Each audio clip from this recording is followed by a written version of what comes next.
আসসালামু আলাইকুম ওয়া রাহমাতুল্লাহি ওয়া বারাকাতুহু। আশা করি আপনারা সবাই ভালো আছেন। দীর্ঘদিন ধরে অন্যরকম পাঠশালা এবং আবু সাঈদ একাডেমি ইউটিউব চ্যানেলে আমাদের ক্লাসগুলো বন্ধ আছে। আমি নানা ব্যস্ততার কারণে এই ক্লাসগুলো কন্টিনিউ করতে পারিনি। আশা করি আজ থেকে আপনারা এই একাডেমিক ক্লাস সহ জব প্রস্তুতির যে ক্লাসগুলো আছে আপনারা প্রতিনিয়ত পেয়ে যাবেন ইনশাআল্লাহ। তো সবাই আমার জন্য দোয়া করবেন এবং ক্লাসগুলো যেন সবাই দেখতে পারে এইজন্য আপনাদেরকে বেশি বেশি শেয়ার করতে হবে। তো আপনাদের জন্য আমি এই রাত জেগে এই পরিশ্রমগুলো করতেছি। এইজন্যই যেন সবাই শিখতে পারে। তো আপনারা সবাইকে জানিয়ে দিবেন। তো আমি আবারও আপনাদেরকে স্মরণ করে দিতে চাই, সে বিষয়টা হচ্ছে অন্যরকম পাঠশালা। এটা আমার ফেসবুক পেজ এবং আবু সাঈদ একাডেমি এটা হচ্ছে আমার ইউটিউব চ্যানেল।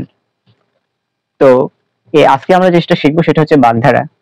তো কথার মাধুর্যতা ফিরিয়ে আনার জন্য, কথাকে সাবলীল এবং নান্দনিক করার জন্য আমাদেরকে এই বাগধারাগুলো জানতে হয়। আর এই বাগধারাগুলো আমাদের একাডেমিক 9-10 সহ আরো জব প্রস্তুতির ক্ষেত্রে এই বাগধারাগুলো প্রায় আসে। তো আমরা শুধু জব প্রস্তুতির জন্য না, আমরা প্রত্যাহিক জীবনের যে শব্দগুলো বা বাক্যগুলো মনের ভাব প্রকাশ করি সেই ক্ষেত্রেও আমরা এই বাগধারাগুলো ব্যবহার করব। বাগধারার আমরা বিগততে দুইটা পার্ট বা পর্ব আমরা পড়ছিলাম।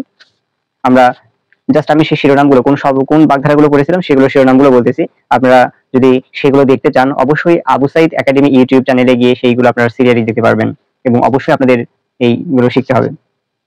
পর্ব 1-এ বা পার্ট 1-এ আমরা পড়ছিলাম হচ্ছে অর্ধচন্দ্র, কেউকেটা, বকধার্মিক, হাত ভারী, গোপ খেজুরে।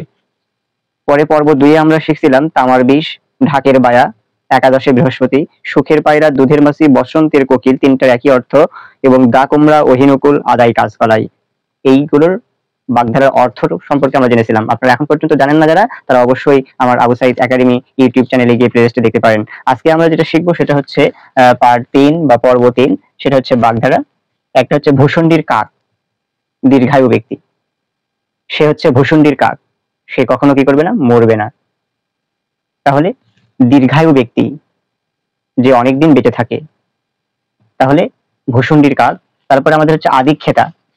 আদিক্ষেতা শব্দের অর্থ হচ্ছে ন্যাকামি। তুমি এমন আদিক্ষেতা করো না যেন তুমি কিছুই জানো না। সে এমন আদিক্ষেতা করছে যে সে কিছুই জানে না, তাহলে আদিক্ষেতা মানে হচ্ছে ন্যাকামি।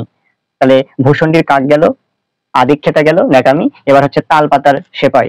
তালপাতার সেপাই বলতে অতিশয় দুর্বল কোনো কিছুকে মিন করা হয়, বোঝানো হয় তালপাতার সেপাই। এবার গাছ পাথর। গাছ পাথর শব্দের অর্থ হচ্ছে, এইটার বাগধারাটির অর্থ হচ্ছে হিসাব নিকাশ, হিসাব নিকাশ। এবং গাছ পাথর গেল। এবার হচ্ছে ঢাকের কাঠি, মোসাহেব, বা আমরা এটাকে বলি তোষামদে বা চাটুকার, যে অন্যের চাটুকাতে করে, চাটুকারিতে করে। অর্থাৎ তুমি হচ্ছে যে শফিকের মোসাহেব, শফিক যা বলে তুমিও তাই বলো, তাহলে চাটুকারিতা করা। তাহলে ঢাকের কাঠি। তাহলে আশা করি আমরা এইটা 5টা বুঝতে শিখতে পারছি। আজকের ক্লাস এই পর্যন্তই। আগামী ক্লাসের দাওয়াত রইল আপনাদের প্রতি। অবশ্যই যখন ফেসবুক পেজটা ফলো দিয়ে রাখবেন বা আবু সাঈদ একাডেমি ইউটিউব চ্যানেলটা সাবস্ক্রাইব করে রাখবেন, অটোমেটিক চলে যাবে আপনার কাছে যে আবু সাঈদ তার ক্লাস নিয়ে হাজির হয়েছে। তো আগামী ক্লাসের আমন্ত্রণ জানিয়ে আজকের ক্লাস এখানে শেষ করছি। আসসালামু আলাইকুম ওয়া রাহমাতুল্লাহি ওয়া বারাকাতুহু।